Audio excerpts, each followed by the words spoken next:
Last part की starting होती है और चुन को अपने डैड की कही हुई बातें याद आ रही थी, जिसे याद कर वो बहुत इमोशनल हो गया था। और अब चुन पूरी कोशिश करने लगता है अपने पैर में खड़े होने की, जो देख गू क्यान बहुत इमोशनल हो जाती है। और हमें वो सारे सीन दिखाए जाते हैं जिसमें मिस्टर मिंग बीमार तो बहुत थे, लेकिन उन्होंने अपना काम नहीं छोड़ा था। और अब चुन अपने डैड को बोलता है, मैं आपको देखने के लिए आया हूँ, मैं बहुत ही यूजलेस हूँ, आपको हमेशा मेरी वजह से सिर्फ परेशानी उठानी पड़ी। और अब गू क्यान मन में सोचने लगती है, जब सब कुछ अच्छा हो जाता है तब कोई ना कोई परेशानी बीच में आ ही जाती है। अभी मेरे और चुन का रिलेशन सही हो गया और अंकल की कंडीशन बिल्कुल ठीक नहीं है। और इधर मिस्टर फू वो रूल पढ़ रहे थे जिसके अकॉर्डिंग अगर कोई पब्लिक सर्वेंट होकर अपना फ़ायदा लेगा तो उसे जेल हो जाएगी, जो पढ़ मिस्टर फू की जान निकल रही थी। और अब यूहान आकर उन्हें बोलता है, आज तो उतनी भी ठंड नहीं है, तो आपने स्वेटर क्यों डाल रखा है? तो मिस्टर फू बोलते हैं, क्योंकि मुझे आज बहुत ठंड लग रही है। और वैसे क्या ये सारे रूल्स के पोस्टर तुमने लगाए हैं? तो यूहान बोलता है, हाँ, इकोनॉमिकल प्रोजेक्ट में जिन जिन लोगों ने परेशानी पैदा की थी वो सबको जेल होने वाली है, इसलिए ये पोस्टर लगा दिया है। और ये सुन मिस्टर फू की फटने लगती है और वो बोलते हैं, यूहान मेरी बात सुनो, जब तुम यहाँ पहली बार आए थे तब मैं तुम्हें कितना अच्छे से ट्रीट करता था, ये बात तुम हमेशा याद रखना।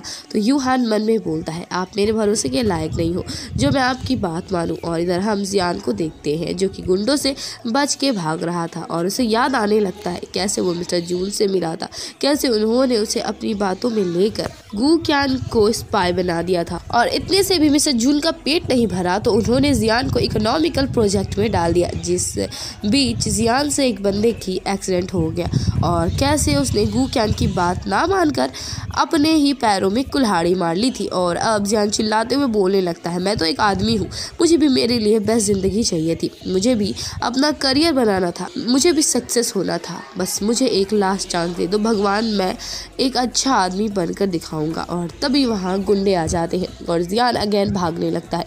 और इधर मिस्टर फू को अरेस्ट कर लिया गया था बिकॉज उन्होंने बहुत से घोटाले कर रखे थे। और मिस्टर जैंग यूहान को बोलते हैं, जो गंदगी हमारे ऑफिस में थी अब वो साफ़ हो चुकी है। और इधर गू क्यान को जियान का कॉल आता है जो कि उसे बोलता है, मैं हर जगह खाने के लिए भीख मांग रहा हूँ, मेरी ज़िंदगी पूरी ख़राब हो गई है, मुझे रोड में ये टेलीफोन बूथ दिखा तो मैं इसे तुम्हें कॉल कर रहा हूँ, अंकल जून ने मेरे पीछे बहुत से गुंडे लगा रखे हैं, अब मैं क्या करूँ। और अब हम देखते हैं गू क्यान जियान को अपने साथ हॉस्पिटल लेकर आ जाती है, जहाँ पहले जियान पेट भर के खाना खाता है, लेकिन इतना खाने के बावजूद भी उसका पेट नहीं भरता, तो वो गू क्यान से और खाने की डिमांड लगाता है। और मॉम गू क्यान और लियाओले को जियान के लिए नूडल्स लाने को बोलती है। और अब मॉम जियान को थोड़ा बहुत समझाती है। और अगले ही पल हम मॉम और जियान को पुलिस स्टेशन के बाहर देखते हैं, जहाँ जियान बोलता है, आंटी अब मैं सरेंडर करने वाला हूँ, मुझे फाइनली रियलाइज़ हो गया है जो भी मैंने किया था वो गलत था और मुझे अपने मेहनत से आगे बढ़ना चाहिए, ना कि शॉर्टकट से। और अब मैं आपसे वादा लेता हूँ कि मैं अब बदल कर ही दिखाऊंगा और इस बार मैं ये मौका नहीं जाने दूंगा। तो मॉम बोलती है, हम सभी गलती करते हैं लेकिन उसे कुछ सीखते भी है और उसके बाद उस गलती को सुधारते भी है। और जेल से जब बाहर आओ तब मैं न्यू जियान को देखना चाहती हूँ जो कि अपनी गलतियों को सुधार चुका होगा। और अब जियान पुलिस स्टेशन के अंदर चला जाता है। और इधर मिस्टर जून को खबर मिलती है, कल रात ही जियान गू क्यान से मिल चुका है, जो सुन मिस्टर जून बोलते हैं, वो कल रात उससे मिला था, तुम मुझे अभी खबर दे रहे हो, दिमाग से पैदल हो क्या? और अब मिस्टर जून फटाफट यहाँ से एयरपोर्ट जाने के लिए निकलते हैं।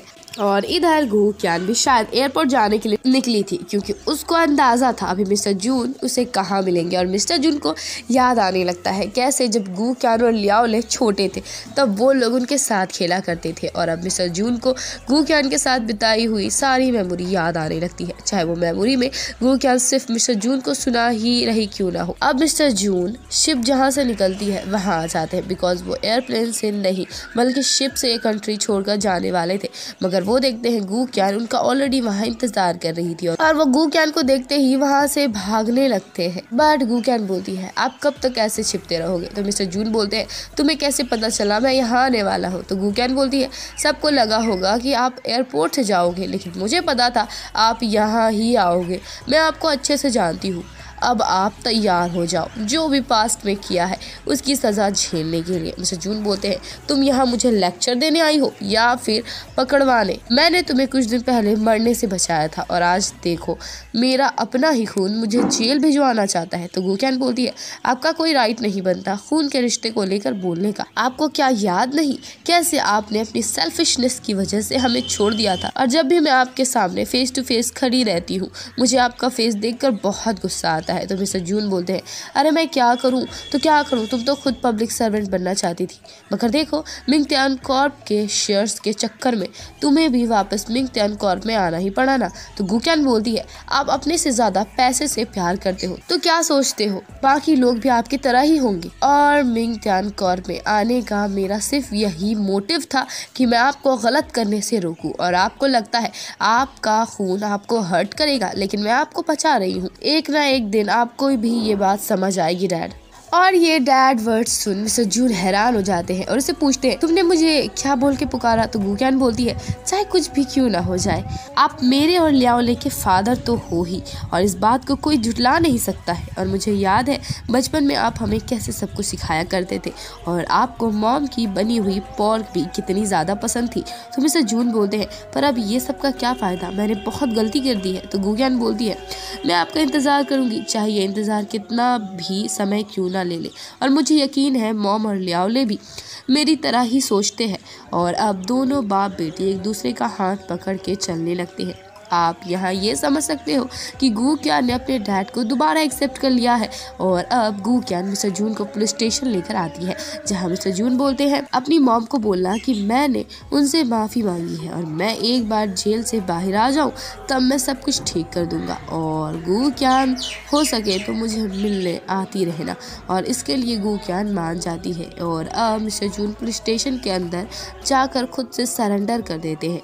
और इधर मिस्टर मिंग की उन्हें बोलती है, सब कुछ ठीक हो गया, आप जीत चुके हो, अब बस उठ जाओ। और तभी मिस्टर मिंग उठ जाते हैं, जिसे पूरी फैमिली बहुत खुश हो जाती है। लेकिन इनकी खुशी तुरंत खत्म भी हो जाती है, बिकॉज मिस्टर मिंग उठते ही अपना दम तोड़ देते हैं और पूरी फैमिली का रो रो कर बुरा हाल हो जाता है।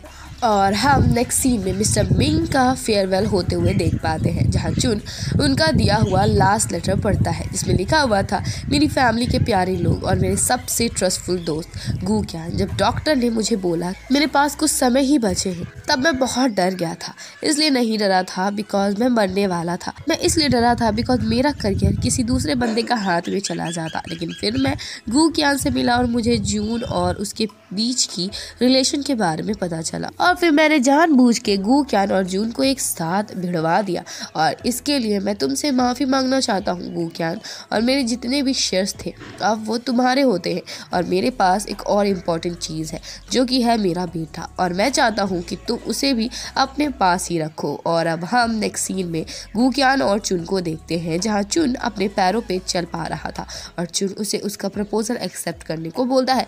लेकिन हमारी गुकियान अगेन अपना नाटक शुरू कर देती है। और तभी गुकियान के पास यूहान का कॉल आता है, जो कि उसे बताता है उसका बच्चा इस दुनिया में आ चुका है और बेटी हुई है, जो सुन गुकियान बहुत खुश हो जाती है। और अब चुन और वो आ जाते हैं हॉस्पिटल और मैंग जी की बेटी को दोनों मिलकर खिलाने लगते हैं। और यूहान इन्हें बताता है इनकी बेटी का नाम मैंग लियांग है और ये नाम उसके डैड ने रखा है। और यूहान के डैड बोलते हैं इस नाम का बहुत मीनिंग है, मैंग जी के नाम से आता है और यूहान के नाम से लियांग, और इससे बच्चे में इन दोनों का ही अधिकार है, इसलिए मैंने ये नाम रखा है। और अब हम गुकियान को एक प्रेस कॉन्फ्रेंस में देखते हैं, जहां वो मीडिया के सवालों का जवाब दे रही थी और उसके जवाब से सारे मिंगटियान कॉर्प के स्टाफ बहुत खुश थे। और इधर मिस्टर जैंग और यूहान भी गुकियान के प्रेस कॉन्फ्रेंस को देख रहे थे, जहां उनके कंपनी के लोग भी गुकियान के सारे फैसले से बहुत खुश थे, बिकॉज गुकियान ने बोल दिया था वो अपने कंपनी में रहकर लोगों का भला करेगी। और इधर हम चुन को उसके रेस्टोरेंट में देखते हैं, जहां वो अगेन बहुत ही ग्रैंड तरीके से अपना रेस्टोरेंट का ओपनिंग करता है। और अब चुन का भी सपना पूरा हो गया था और वो भी अपने शेफ के काम में सक्सेस हो चुका था। और इधर लियाओले ने भी डिसाइड कर लिया था उसे एक मैजिशियन बनना है, जिसमें उसने भी सक्सेस पा ली थी। और मॉम अपने बेटे को टीवी में देखकर बहुत इमोशनल हो गई थी।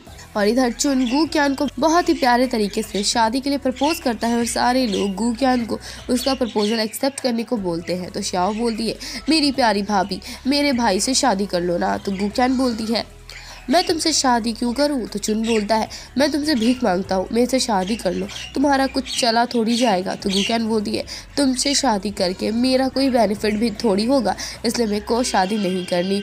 तो चुन बोलता है, अगर तुम्हें मेरे साथ अच्छा फील नहीं हुआ तो मेरे से डिवोर्स ले लेना। तो गू क्यान बोलती है, मैं डिवोर्स को चूज़ करती हूँ। तो श्याओ बोलती है, अरे डिवोर्स तब लोगी ना जब शादी करोगी, शादी कर लो फिर डिवोर्स दे देना। और अब चुन गू क्यान को ज़बरदस्ती रिंग पहना के उसे हक कर लेता है। और अब हम नेक्स्ट सीन में गू क्यान और चुन की शादी होता हुआ देख पाते हैं, जहाँ चुन को उसकी वाइफ को देखना था, मगर इतने रस में थे कि वो परेशान हो गया था। और अब लियाओ ले बहुत ज़्यादा बकबक करने के बाद गू क्यान को बुलाता है, बट वहाँ गू क्यान के बजाय वे और श्याओ आते हैं, जो कि ब्राइड मेड थे। मगर चुन को उन लोग को देखने में ज़रा भी इंटरेस्ट नहीं था।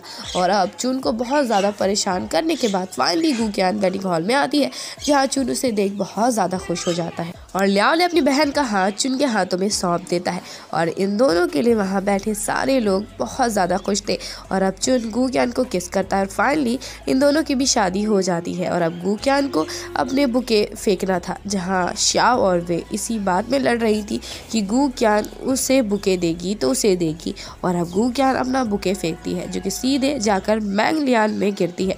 और यूहान बोलता है, मेरी बेटी अभी शादी नहीं करने वाली है, अपना बुके ले लो। और इसी के साथ इस ड्रामा की हैप्पी एंडिंग हो जाती है। आई होप गाइस कि आप सभी को ये ड्रामा अच्छा लगा होगा।